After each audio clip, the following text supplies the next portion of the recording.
Hey everybody, welcome back. Bob Finelli, biologist, kinesiologist, physiologist, fellow of applied functional science. And today we're going to talk about a lot of people's friend, the iliopsoas or the hip flexor. A lot of people say they have tight hip flexors. So we're going to talk about how to actually stretch that muscle. And again, to stretch a muscle where it attaches on the bone, we have to know that's clinically significant because we have to bring those bones farther apart. That's what we mean by stretching. So let's look at the IT band. It attaches up here at the vertebral bodies of T12 to L4. So up at your spine. Isn't that interesting? And the transverse process of L1 to L5. So it actually starts in, goes out.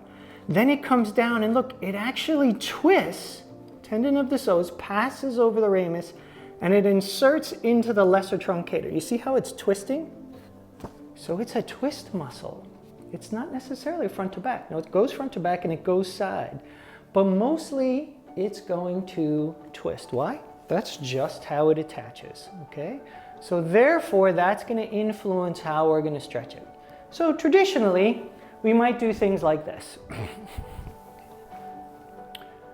Okay, we're kind of in the ballpark, but we actually are still sort of in the dugout. We haven't gotten to the on-deck circle yet, and we're not up to hit. Because the hip flexors say, not quite exactly how you're going to get me. So you're going to have to twist me.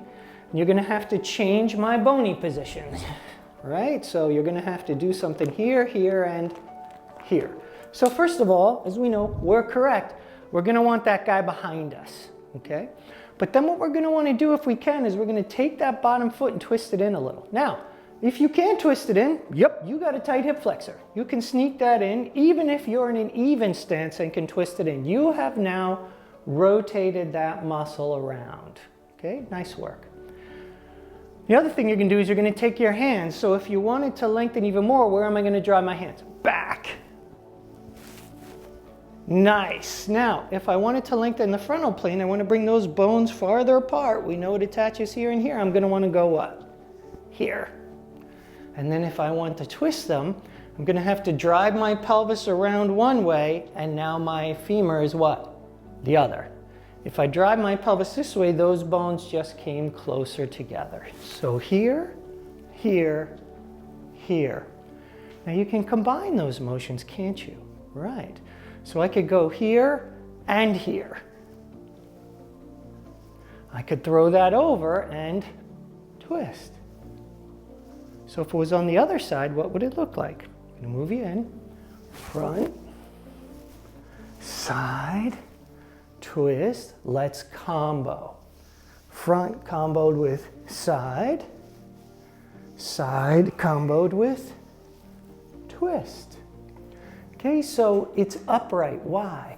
Why are we upright? Because that's when the body really needs the motion when we're moving through space. Number two, as we know, even though we see this little nice picture here on anatomy, it doesn't live alone. Right? So we got to stretch the whole neighborhood where the hip flexor lives. So once again, remember what we want to do is we want to stretch that muscle, lengthen it according to its attachment points. It's just anatomy, folks, okay? We got to follow the anatomy of the system because that's authentic to what the hip flexor actually does. Give it a try.